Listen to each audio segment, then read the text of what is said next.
is a public service announcement for you guys at home. Yes, indeed, America, it is true. That's what we do here. As privately operated red light cameras proliferate across the country, cities and towns are shortening yellow lights, spikes the number of tickets, and thereby increasing revenue. The profit comes at a social cost. A shortened red light time has been associated with the increased number of car accidents. While not new, the profit-driven development continues across the country, with private companies like Redflex Traffic Systems reaping the reward. In February, the city of Fremont, California pledged that it would refund at least close to $500,000 in tickets to drivers after it was revealed that for a period of time in 2016, yellow light times at two key intersections were shortened from 4.7 to 4 seconds, driving an increase in tickets. Each of these intersections were outfitted with red light cameras run by Redflex Traffic Systems, America. Now, this is a larger... Now, Redflex is just one example of we're seeing of this unbalance, right? And I'm going to give a little backstory and then we'll talk about this, right? So we haven't raised the gas tax in America since like 1994. And the gas tax is the money that we utilize to, and also because of more fuel efficient vehicles, right, is the money that usually is utilized by states and the federal government to cover and pay for transportation and infrastructure spending, i.e. new highways, new roads, new bridges.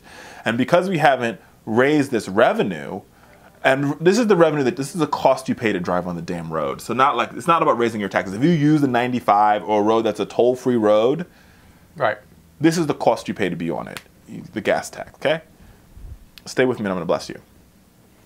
Over the years, because this money hasn't been increased, what you're seeing is state and local governments are like, well, hell, we need money.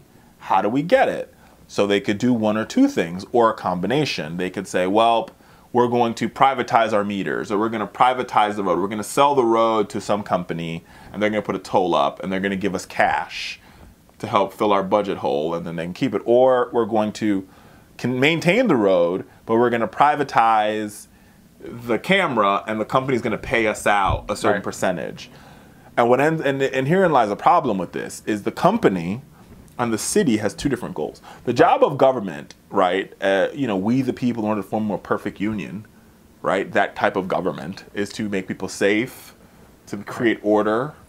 That's the job of government. Create order, safety, health. That's the job of government, baseline. The job of Redflex, or whatever the hell, Redflex Traffic Systems is to, I'm not sure if they're public traded or not, but they have a fiduciary responsibility to their investors to make profit. So you have making profit, you have keeping people safe, and those two things are 90% of the time mutually exclusive activities. Right. They can't exist symbiotically. So this is just one example of this, and this could happen to you because these cameras are proliferating. And what we saw here in Washington, D.C. for a long time on the 395, entering and exiting or entering into D.C. from Virginia, there was a traffic camera set up in the middle of the highway, right? And all it would do was create traffic jams because everybody right before they got to it would slow down. And when they slowed down, it creates a bottleneck effect, and it created accidents, and it was awful. So the city could make profit. So here's the solution.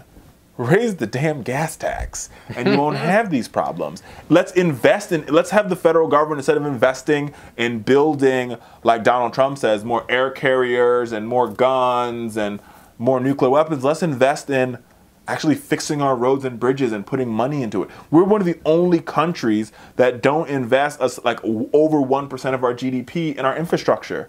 That's why we don't have real high-speed rail. That's why we don't have modern cars. That's why we don't have modern smart roads and multimodal roads, because there's no money and there's no investment going to it. And that's why it takes so long for these damn projects to happen. I was watching a video, Rich, of them installing a tunnel in the Netherlands.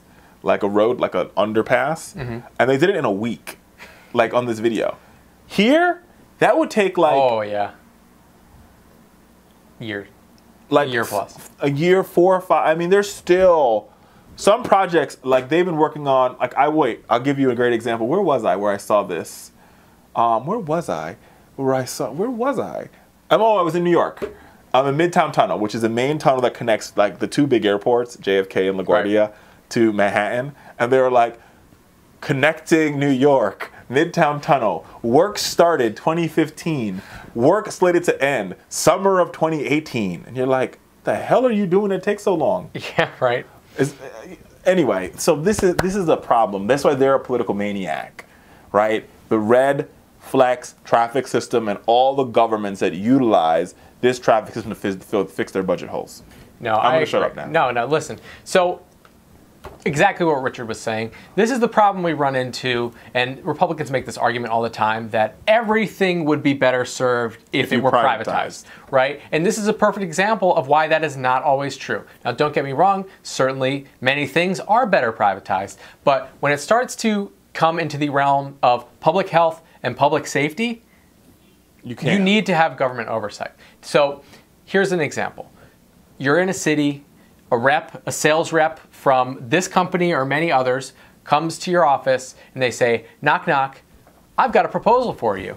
If you let us install a couple traffic lights and take a small percentage of the money from around your town, we will make sure that for every light you get an extra X amount of dollars added to your city or county budget. Now, that seems like a good deal, but who does it end up hurting? Traffic lights have been shown, or the ticket things, that one, you're pulling money out of the pockets of the most your vulnerable citizens, residents, right? And I mean, and they don't increase safety, right? Like the reason we have red lights and the reason we have cops that stop people from speeding are to promote public safety. Now, these things do not help. I have never seen any statistic saying that by increasing the amount of red light cameras or increasing the number of speed cameras, especially because speed cameras are hidden. That's the biggest problem. If you're warning people, this is a speed camera right here, make sure to slow down, then maybe you can make that argument. But hidden speed cameras are just about taxing and collecting. Thank you.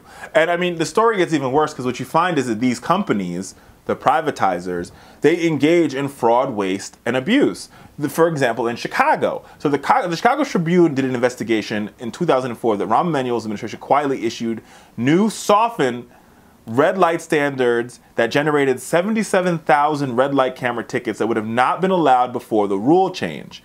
And what they found, hearing officers were suddenly throwing out hundreds of tickets that showed red light times at 2.9 seconds below the 3-second minimum requirement by the city. So the company was like, well, we need to break, we promised the city this type of profit, so what we're gonna do is we're gonna take off a 0.1 second.